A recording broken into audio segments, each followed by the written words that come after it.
My name is Jonathan Burke. I had a stroke on the 16th of April, 2013. It's over 7 years ago.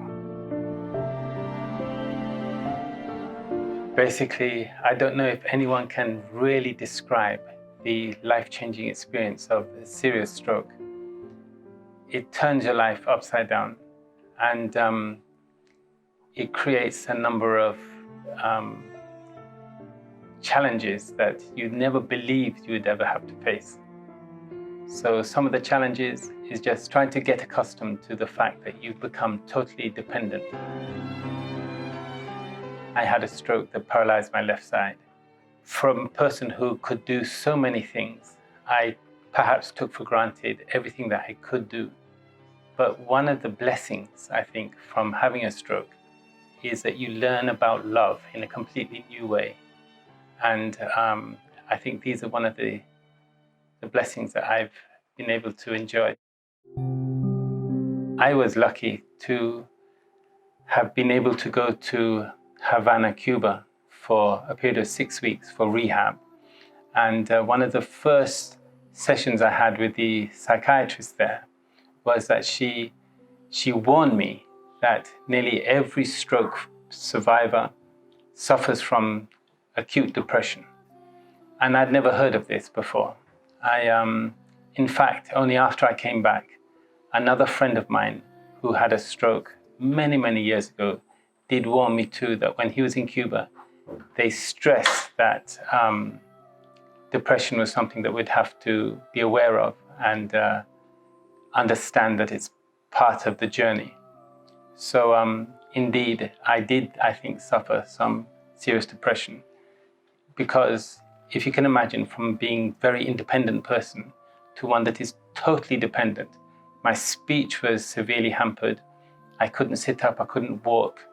And I remember my physiotherapist said that soon I would call her physioterrorist, because physiotherapy was so painful and stressful at the time.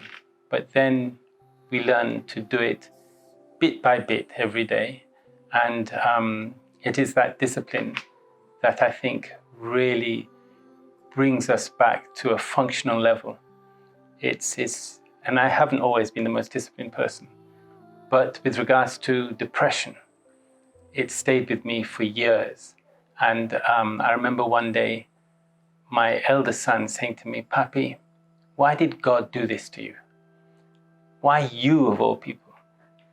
Because I've lived my life in community development, and he'd seen how I would be involved with all kind of social challenges. And he said, "But why you?" So the only thing I could really tell him was that it was because God loved me. So he looked at me and said, "Yeah, right. You're only saying that because it sounds good, but do you really believe that?" So I said, "Yes, I do believe that, because if he didn't love me, then he would let me die, because that was my prognosis. They wanted me to have a craniotomy, which was to pop a hole in my head and drain out the pressure, because I had an ischemic stroke, which was a blockage, followed by a severe hemorrhage that night.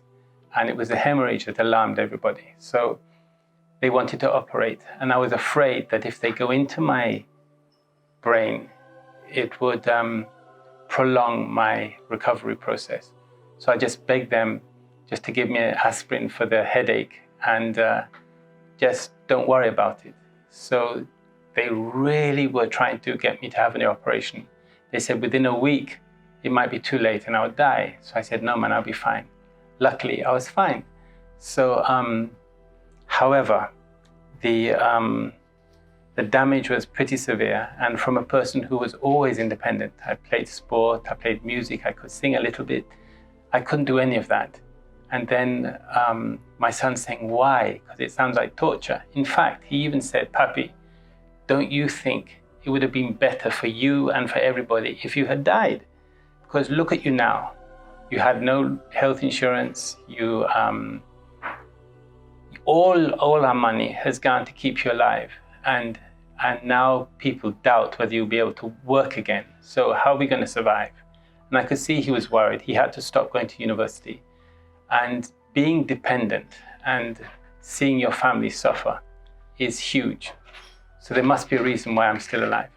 So I honestly believe that God had a plan. I've always felt that my best life is yet to come. So I've always felt that I have more to give and, of course, to achieve.